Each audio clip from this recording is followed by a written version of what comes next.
800 metros de profundidade, a pressão da água equivale a 80 vezes a pressão atmosférica ao nível do mar. 80 atmosferas. Pressão suficiente para comprimir os pulmões de um mergulhador humano até o tamanho de uma laranja. Pressão suficiente para implodir qualquer câmera que não tenha sido construída especificamente para resistir a ela. A 800 metros de profundidade, a temperatura da água fica entre 4 e 6 graus centígrados, independentemente da latitude, do mês do ano ou do calor que faça na superfície. E a 800 metros de profundidade, a luz solar foi absorvida por completo pela coluna de água. Não há vestígio dela. A escuridão é total, densa, permanente. Nessa escuridão, na zona do oceano que os oceanógrafos chamam de zona batipelágica, algo acaba de se mover. É grande, muito grande. Seu corpo desce com uma lentidão que contrasta com o tamanho. 12 metros de manto. O corpo principal, sem contar os tentáculos. Os olhos têm 30 centímetros de diâmetro, o maior olho de qualquer animal que existe na Terra, construído especificamente para captar a bioluminescência, que é a única fonte de luz neste mundo. Cada olho tem mais superfície fotorreceptora do que um prato de 20 centímetros. Enxerga numa escuridão que para qualquer outro animal seria cegueira total. 2 quilômetros acima, na superfície do Pacífico Norte ao meio-dia de agosto, algo exala. Um jato de vapor úmido sobe 5 metros. O animal que o produz tem 18 metros de comprimento e pesa 55 toneladas. Permanece na superfície o tempo justo para reoxigenar o sangue. Então dobra o corpo para baixo num movimento que faz a cauda emergir limpa da água e ficar vertical por 1 segundo, antes de desaparecer. A descida começou. O cachalote vai caçar a lula gigante. E o que acontecer nas próximas 2 horas, a 1000 metros de profundidade, numa escuridão que nenhuma câmera ainda conseguiu registrar por completo, é uma das batalhas mais antigas e mais colossais que existem neste planeta. Uma guerra sem testemunhas, com cicatrizes como único registro. O oceano tem zonas que a maioria dos seres humanos não visita nem na imaginação. A superfície, a zona fótica onde a luz solar penetra e onde vive a maioria dos animais marinhos que conhecemos, se estende até 200 metros nas águas mais claras. Abaixo dessa zona, entre 200 e 1000 metros, está a zona mesopelágica, o crepúsculo do oceano. Há alguma luz, mas não o suficiente para a fotossíntese. É a zona onde os animais que sobem para se alimentar à noite e descem de dia passam suas horas de escuridão. Bilhões de indivíduos de centenas de espécies, peixes-lanterna, lulas de porte médio, crustáceos transparentes, águas-vivas que brilham no nada. Abaixo dos 1000 metros começa a zona batipelágica, o reino da escuridão permanente. Aqui a pressão esmaga, o frio imobiliza e a luz não existe, exceto aquela que os próprios animais produzem. Os seres que vivem aqui são os mais estranhos do planeta. Peixes com mandíbulas que se abrem em ângulos impossíveis para engolir presas maiores do que eles. Lulas com órgãos luminosos distribuídos por todo o corpo, crustáceos que perderam os pigmentos da pele, porque na escuridão total a cor é irrelevante. E entre todos esses seres estranhos, entre toda essa biologia construída para o extremo, os 2 maiores animais do oceano profundo se encontram regularmente num duelo que deixou de ser metáfora há milhões de anos. O oceano profundo não é um lugar vazio. É o maior habitat da Terra. A zona mesopelágica sozinha, entre 200 e 1000 metros, contém uma biomassa de peixes que os oceanógrafos estimam em mais de 1 bilhão de toneladas, 10 vezes a quantidade total de capturas pesqueiras humanas anuais. A zona batipelágica, que se estende de 1000 a 4000 metros, adiciona outra camada de biomassa que ainda não foi quantificada com precisão, porque os instrumentos necessários para isso naquelas condições de pressão, são tecnologia recente. O que se sabe é que o oceano profundo abriga mais vida do que qualquer estimativa do século passado teria previsto. Nesse mundo sem luz solar, a bioluminescência não é um enfeite, é a infraestrutura de comunicação, caça e defesa de todo o ecossistema. Estima-se que entre 70% e 80% dos animais que vivem entre 200 e 1.000 metros produzem luz biológica. Os mecanismos variam: fotócitos próprios, bactérias simbióticas, órgãos de espelho que amplificam e direcionam a luz. O resultado, visto de fora, seria uma coluna de água salpicada de flashes azuis e verdes em diferentes frequências, piscando em padrões que cada espécie reconhece como próprios. Todo esse sistema funciona graças a algo que os oceanógrafos chamam de migração vertical diária, que é, medida em termos de biomassa se movendo de forma sincronizada, o maior evento migratório do planeta. Toda noite, bilhões de animais da zona mesopelágica sobem à superfície para se alimentar do fitoplâncton e do zooplâncton que a luz do dia produziu nas camadas superficiais. Todo amanhecer, esses mesmos animais descem de volta à escuridão. O movimento dura horas, ocorre em todos os oceanos do mundo simultaneamente e transporta enormes quantidades de carbono da superfície para as profundezas, atuando como um dos principais mecanismos de sequestro de carbono do planeta. O cachalote desce por essa coluna de água vertical como se fosse um elevador que não precisa de infraestrutura, e o que ele vai buscar no fundo habita essas águas há muito mais tempo do que ele. O cachalote, Physeter macrocephalus, é o animal mais barulhento do planeta, não no sentido coloquial. No sentido técnico e mensurável, seus cliques de ecolocalização produzem entre 220 e 236 decibéis, a maior pressão acústica já registrada em qualquer animal vivo. Para calibrar esse número, o limiar de dor do ouvido humano está em 120 decibéis. Um motor a jato a 30 metros de distância produz entre 120 e 140. Os cliques do cachalote são entre 100 e 10.000 vezes mais intensos, dependendo de como se mede a escala. Essa potência acústica não é um acidente evolutivo, é a solução mais sofisticada que a natureza produziu para navegar e caçar na escuridão total do oceano profundo. A cabeça do cachalote, que pode constituir até 1/3 do comprimento total do animal, é uma estrutura de engenharia biológica sem equivalente em nenhum outro ser vivo do planeta. Contém o órgão espermacete, uma câmara repleta de um óleo cetáceo de alta pureza que é sólido à temperatura ambiente, mas que o animal pode aquecer ou resfriar para modificar sua densidade.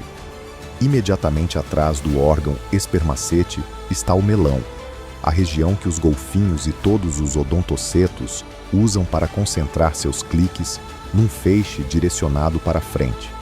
No cachalote, essa estrutura é levada a uma escala e uma potência que produz o feixe acústico mais concentrado de qualquer animal. Quando o cachalote produz um clique, o som viaja para frente a partir do melão como um cone de pressão acústica de altíssima intensidade.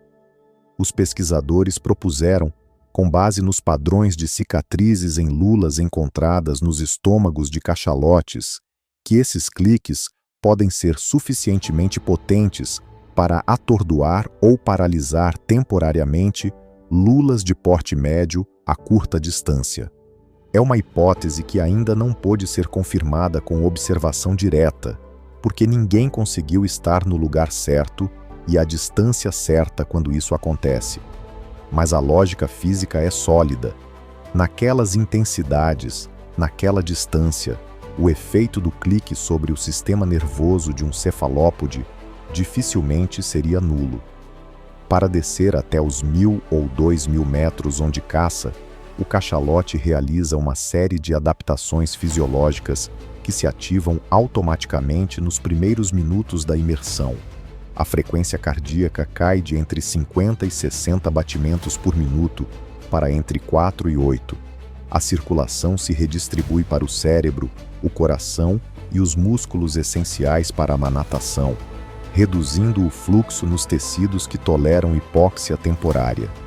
Os pulmões entram em colapso parcial, expulsando o nitrogênio que naquelas profundezas causaria a narcose que afeta mergulhadores humanos.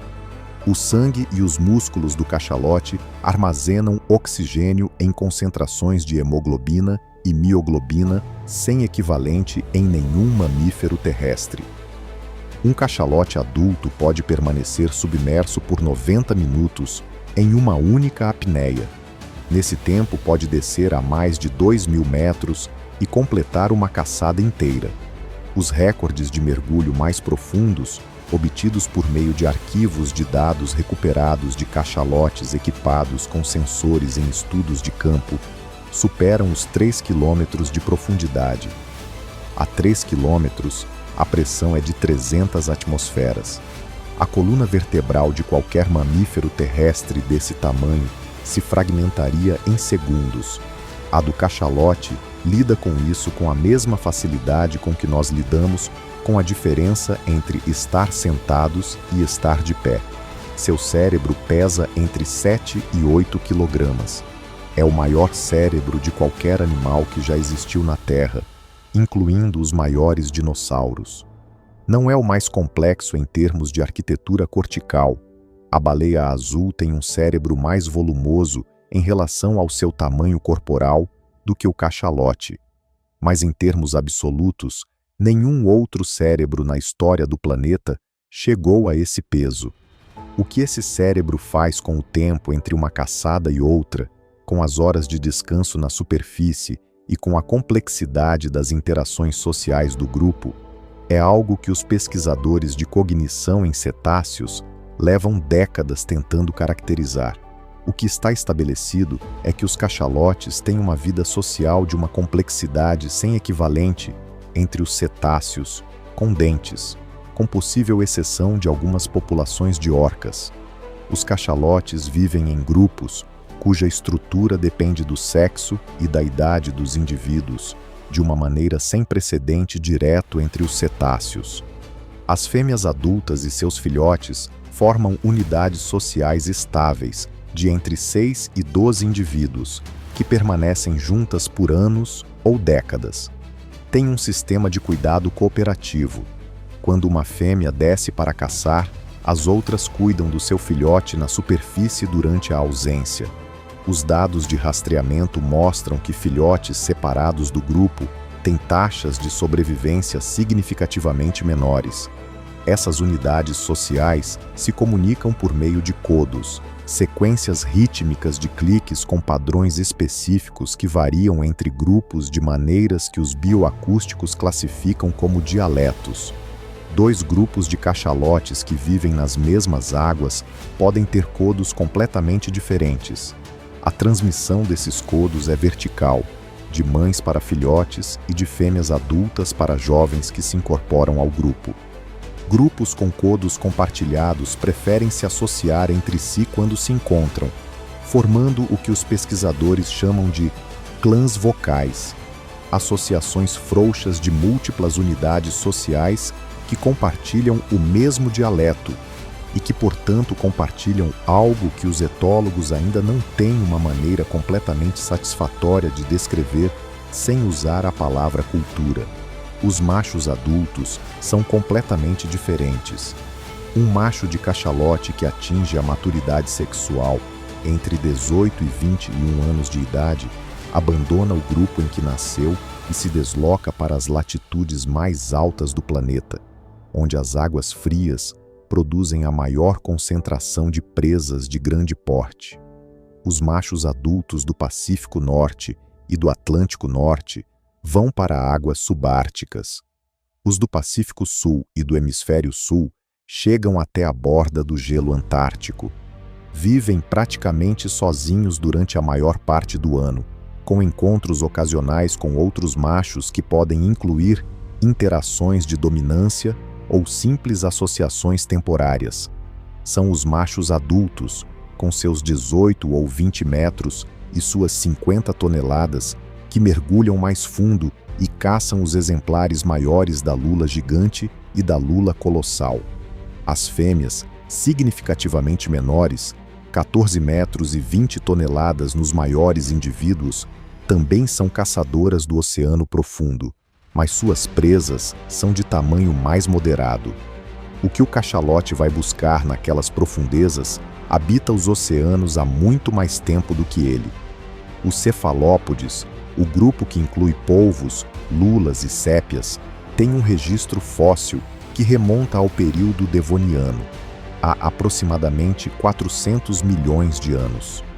Nesse tempo, produziram formas que vão do polvo de anéis azuis de 15 gramas à lula colossal de mais de 500 quilogramas.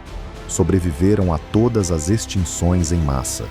Colonizaram todos os oceanos do planeta. E no oceano profundo, alcançaram dimensões que fazem com que a maioria dos peixes e dos mamíferos marinhos não represente para eles uma ameaça direta. A lula gigante, Architeuthis dux, não foi fotografada viva em seu habitat natural até 2004. Até aquele ano, tudo o que a ciência sabia dela provinha de cadáveres encalhados em praias, de exemplares capturados por redes de arrasto em profundidades onde não estavam sendo especificamente procurados, e do conteúdo estomacal dos cachalotes. A imagem que os cientistas haviam construído a partir dessas fontes era a de um animal de entre 10 e 13 metros de comprimento total, contando os 2 tentáculos de pesca, com olhos de dimensões que eram difíceis de aceitar como biologicamente reais até vê-los num espécime completo, 30 centímetros de diâmetro, a superfície ocular de uma bola de basquete pequena, com uma córnea do tamanho de uma laranja. Esses olhos são o maior sistema de visão do mundo animal. Não são os mais resolutivos em termos de acuidade visual. A física do olho limita a resolução angular independentemente do tamanho. E um olho muito grande num animal que não consegue movê-lo com precisão tem limitações que compensam parcialmente sua vantagem na captação de luz. O que esses olhos fazem extraordinariamente bem é captar fótons em condições de luz extremamente baixa. A 700 metros de profundidade, onde a única luz disponível é a bioluminescência de outros animais, um olho de 30 centímetros recebe milhares de vezes mais luz do que um olho de 3 centímetros. A lula gigante enxerga a bioluminescência dos animais que se movem ao redor como sinais numa tela que para qualquer outro animal daquela profundidade seria invisível. O bico da lula gigante é de quitina dura, em forma de bico de papagaio invertido, e é resistente o suficiente para cortar cabo de aço de 5 milímetros de diâmetro. A biologia alimentar da lula gigante, que só pôde ser estudada com algum detalhe a partir dos exemplares capturados e das poucas filmagens existentes, sugere que ela é um predador ativo de peixes de médio porte e de outras lulas, não um animal que espera passivamente no fundo. Move-se por propulsão a jato, expelindo água pelo sifão com força suficiente para se deslocar em qualquer direção nas 3 dimensões, inclusive para trás em alta velocidade. Seus tentáculos têm 2 fileiras de ventosas de até 5 centímetros de diâmetro, cercadas de anéis dentados de quitina, que funcionam como serras circulares quando o tentáculo se enrola sobre a presa. As marcas que essas ventosas deixam na pele do cachalote, circulares, de entre 2 e 5 centímetros, com a borda dentada claramente visível nos espécimes frescos, estão presentes em praticamente todos os cachalotes adultos que foram examinados. Não em alguns, em praticamente todos. Isso significa que o encontro entre o cachalote e a lula gigante não é um evento raro, é rotineiro. Ocorre com a regularidade de qualquer relação predador-presa estabelecida há milhões de anos. A lula colossal, Mesonychoteuthis hamiltoni, faz a lula gigante parecer um animal de tamanho moderado. A lula colossal é mais curta do que a gigante em comprimento total, porque seus tentáculos são proporcionalmente mais curtos. Mas sua massa corporal é maior. Os espécimes adultos completos que puderam ser pesados, escassos e difíceis de obter, porque o animal vive em profundidades que tornam a pesca direta quase impossível, pesam entre 400 e 500 quilogramas. Há estimativas que, com base no tamanho dos bicos encontrados em estômagos de cachalotes, sugerem a existência de indivíduos de até 700 quilogramas. A maior parte desse peso está concentrada no manto, que pode ter entre 2 e 2,5 metros de diâmetro nos maiores indivíduos adultos. A imagem que resulta é a de um animal com a massa de um touro grande, concentrada num cilindro de carne que se move por propulsão hidráulica. O que distingue a lula colossal da gigante, além do tamanho, são os ganchos. Os tentáculos da lula colossal não têm ventosas com bordas dentadas, mas sim garfos rotativos de quitina, ganchos que podem girar sobre seu eixo central e que, quando se cravam na carne da presa, giram no sentido que maximiza a penetração. Um tentáculo da lula colossal, que se enrola ao redor do corpo de um cachalote e aciona seus ganchos, produz feridas que os pesquisadores que examinaram cachalotes capturados na era industrial descrevem como profundas e extensas, incompatíveis com o resultado de uma luta puramente passiva por parte da lula. A lula colossal também tem fotóforos, órgãos produtores de luz bioluminescente, distribuídos pela superfície do manto. Na escuridão de seu habitat, entre 700 e 2.000 metros nas águas circumantárticas e subantárticas, esses fotóforos podem produzir tanto sinais de comunicação intraespecífica quanto efeitos de contraluz que dificultam a detecção a partir de baixo, que é a direção de onde a maioria dos predadores de profundidade ataca. As lulas colossais recuperadas em condições que permitiam examinar seu conteúdo estomacal mostram restos de peixes da ordem dos peixes-lanterna e outros peixes mesopelágicos. Não há evidência direta de que a lula colossal caça ativamente cachalotes, mas os cachalotes que se alimentam em águas antárticas, onde a lula colossal tem sua maior densidade, carregam as cicatrizes maiores e mais profundas já documentadas na espécie. A batalha entre o cachalote e a lula gigante nunca foi observada diretamente em sua totalidade por nenhum ser humano. O que existe são fragmentos, observações dos últimos metros de uma perseguição, gravações de curta duração em que um cachalote emerge à superfície com uma lula grande presa na boca, e um conjunto de evidências indiretas que os pesquisadores foram acumulando durante décadas e que permitem reconstruir a mecânica geral do que ocorre nas profundezas. As cicatrizes são a evidência mais consistente. Um cachalote adulto sem cicatrizes de lula é uma raridade tão notável que merece menção específica nos relatórios dos pesquisadores que tiveram oportunidade de examinar indivíduos. As cicatrizes estão na cabeça, nos flancos, ao redor da mandíbula. As mais antigas são pálidas e mal perceptíveis. As mais recentes são rosadas e salientes. Algumas são tão grandes, com diâmetros de 8 ou 10 centímetros nas zonas de maior distensão do tecido cicatricial, que exigem lulas de um tamanho que nenhum espécime capturado até hoje chegou a atingir. Os pesquisadores que trabalham com esses dados falam de possíveis indivíduos de tamanho excepcional que nunca chegaram às mãos da ciência. O conteúdo estomacal do cachalote é a segunda fonte de evidência. As mandíbulas quitinosas das lulas, os bicos, não se dissolvem no processo digestivo com a mesma rapidez que os tecidos moles. No estômago de um cachalote adulto, podem ser encontrados milhares de bicos de diferentes idades e tamanhos, acumulados ao longo de anos de alimentação. O exame desses bicos permite determinar as espécies e o tamanho das lulas consumidas. Em alguns cachalotes estudados, os bicos de lula gigante encontrados correspondem a indivíduos com comprimentos de manto superiores a 2,5 metros, significativamente maiores do que os maiores espécimes recuperados vivos ou recém-mortos. O âmbar cinza, produzido no intestino do cachalote ao redor dos bicos de lula que não puderam ser digeridos, é o registro de longo prazo dessa dieta. Fresco é uma massa cinzenta de cheiro forte.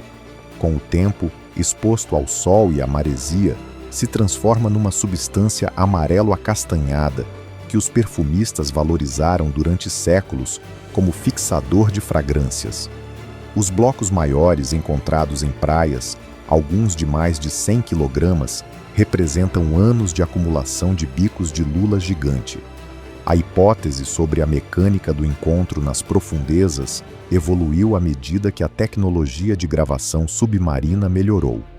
A visão mais antiga, de um ataque súbito do cachalote sobre a lula sem nenhuma capacidade de resposta ativa, foi substituída por uma interpretação mais matizada que reconhece a lula como contendente ativa. Nas profundezas onde cachalote e lula se encontram, a ecolocalização do cachalote chega muito antes do próprio animal. Os cliques viajam a 1.500 metros por segundo na água e retornam ecos detalhados sobre a posição, o tamanho e o movimento da lula a centenas de metros de distância. A lula, que pode detectar pressões acústicas de baixa frequência por meio de estatocistos, os órgãos sensoriais de equilíbrio e detecção de vibrações que todos os cefalópodes possuem, pode perceber a aproximação do cachalote antes que ele esteja à distância de ataque.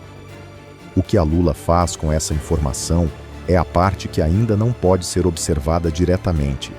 A propulsão a jato da lula gigante pode produzir velocidades de deslocamento de entre 20 e 30 km por hora em rajadas, comparáveis às do cachalote em imersão ativa. Os tentáculos da lula estendidos constituem um sistema de captura que pode agarrar um cachalote pela mandíbula ou pelos flancos e dificultar o controle da situação por segundos críticos. E a tinta, um sistema defensivo que a lula gigante conserva mesmo vivendo numa escuridão onde o camuflagem visual tem pouco sentido, pode interferir na ecolocalização do cachalote ao criar uma nuvem de partículas que dispersa os cliques de maneira similar a como as contramedidas acústicas dispersam os sonares dos submarinos. A duração do combate é desconhecida. As cicatrizes de alguns indivíduos sugerem que não é um processo de segundos. As feridas mais graves encontradas em cachalotes examinados a bordo de baleeiros na era industrial incluíam lacerações profundas nas regiões da boca e da cabeça, que exigiam uma apreensão prolongada por parte da lula. E pelo menos um caso documentado de cachalote que morreu com a mandíbula presa no manto da lula que o havia imobilizado, ambos os animais mortos juntos na superfície, sugere que o resultado do encontro nem sempre é favorável ao predador. As lulas gigantes que o cachalote come são a maioria das que tenta caçar, mas não todas. Os peixes-lanterna formam uma das maiores biomasas do oceano profundo. Seus órgãos bioluminescentes, os fotóforos que pontuam seu corpo como lantejoulas acesas, são sistemas de camuflagem por contraluz que dificultam sua detecção a partir de baixo. São também os peixes que protagonizam a migração vertical diária de forma mais massiva. Milhões de toneladas desses peixes de entre 5 e 15 centímetros sobem centenas de metros em direção à superfície toda noite e descem de novo todo o amanhecer. Esse movimento arrasta atrás de si os predadores que se alimentam deles. As lulas de médio porte que, por sua vez, são presa da lula gigante, e a lula gigante que é presa do cachalote. A migração vertical não é apenas um movimento de animais, é um movimento de carbono. Os animais mesopelágicos se alimentam na superfície, onde o carbono orgânico é abundante. e metabolizam esse carbono a profundidades de várias centenas de metros, onde o excretam na forma de compostos que se dissolvem ou afundam em direção ao fundo.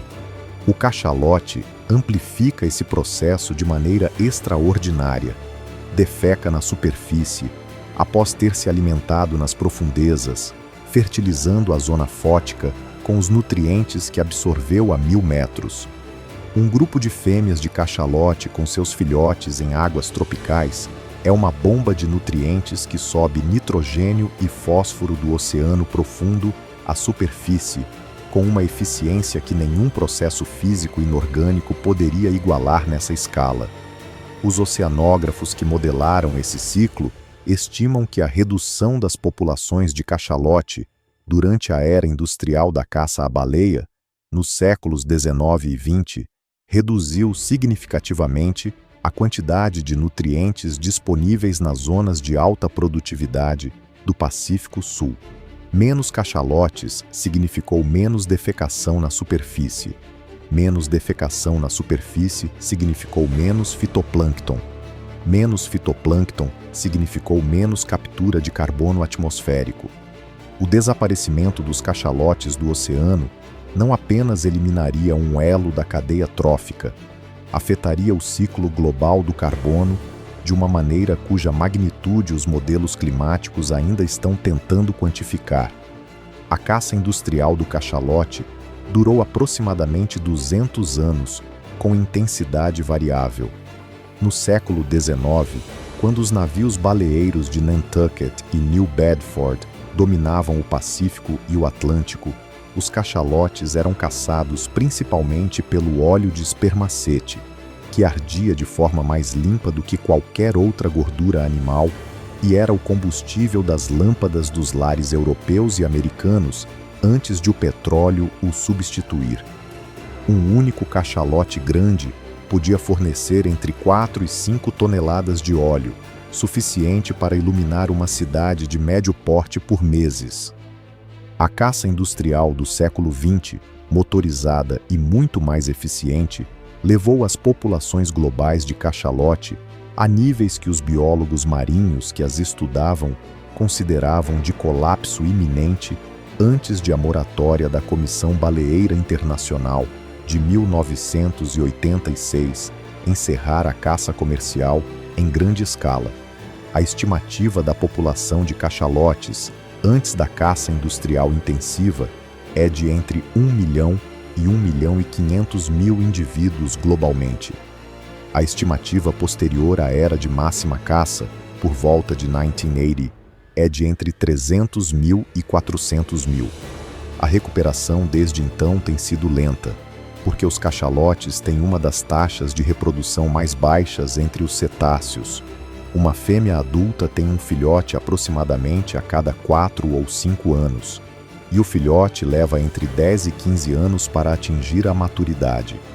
As estimativas atuais mais otimistas situam a população global de cachalotes entre 300.000 e 450.000 indivíduos, o que significa que o oceano ainda tem entre 1/3 e metade a menos de cachalotes do que tinha antes de a caça industrial começar.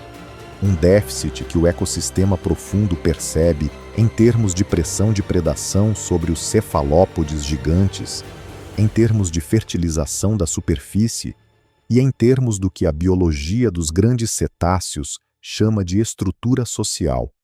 As fêmeas mais velhas, que carregavam décadas de experiência de caça acumulada, foram as primeiras a ser abatidas, porque eram as maiores e as mais fáceis de encontrar. As que restaram eram mais jovens, com menos experiência. Em algumas populações, o conhecimento que os clãs vocais haviam acumulado ao longo de gerações se perdeu quando as fêmeas mais velhas deixaram de existir.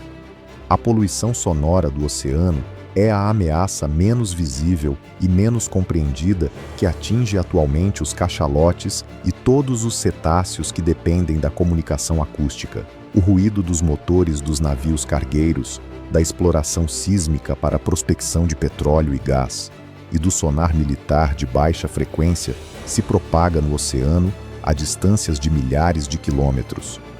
O oceano do século XXI é entre 40 e 100 vezes mais barulhento do que o do século XX nas rotas de navegação mais movimentadas. Para um animal cuja ecologia completa depende da produção e recepção de sons a longa distância, essa poluição sonora não é um inconveniente menor, é uma alteração direta da função biológica.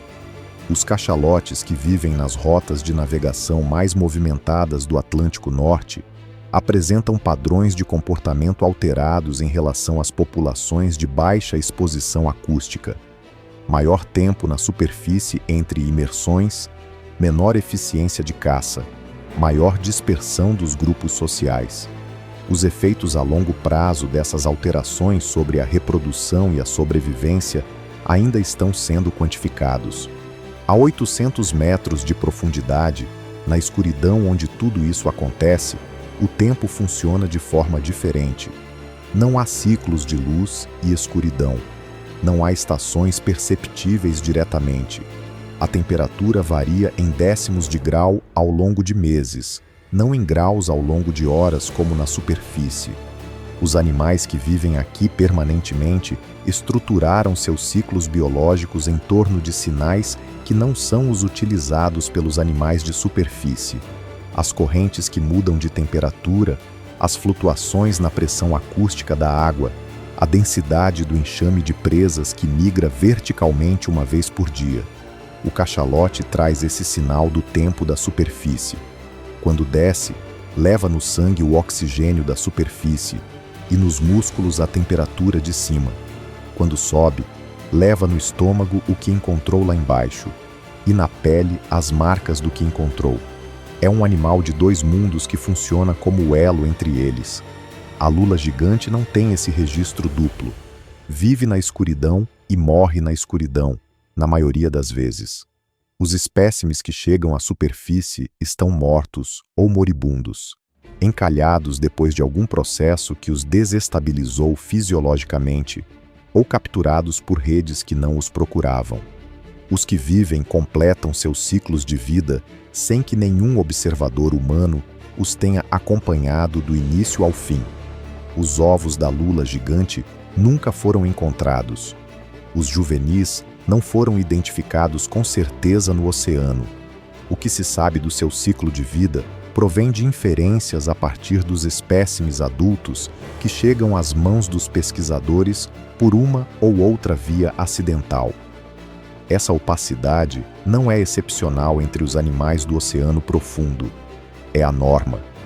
A maior parte das espécies que vivem abaixo dos 500 metros é conhecida por apenas um ou poucos espécimes.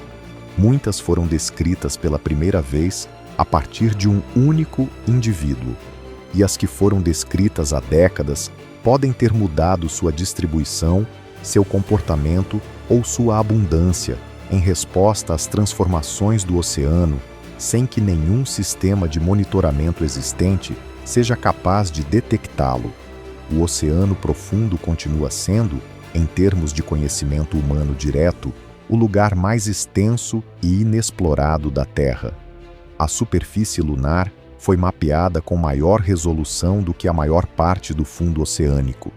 A batimetria do oceano profundo, o mapa de sua topografia, está completa a 100% apenas nos setores com relevância estratégica para a navegação ou para a prospecção de recursos. Tudo o que sabemos da batalha entre o cachalote e a lula gigante, depois de séculos caçando um e encontrando o outro encalhado nas praias, são as cicatrizes. E as cicatrizes sugerem uma história de escala enorme, de esforço recíproco, de duas formas de biologia levadas aos seus limites físicos na escuridão, onde ninguém as observa. A superfície do Pacífico Norte, fim de tarde de agosto. O cachalote sobe. Ficou 90 minutos submerso. Na rampa final dos últimos 100 metros, a velocidade aumenta. Sai à superfície com o corpo inclinado para a frente e sopra.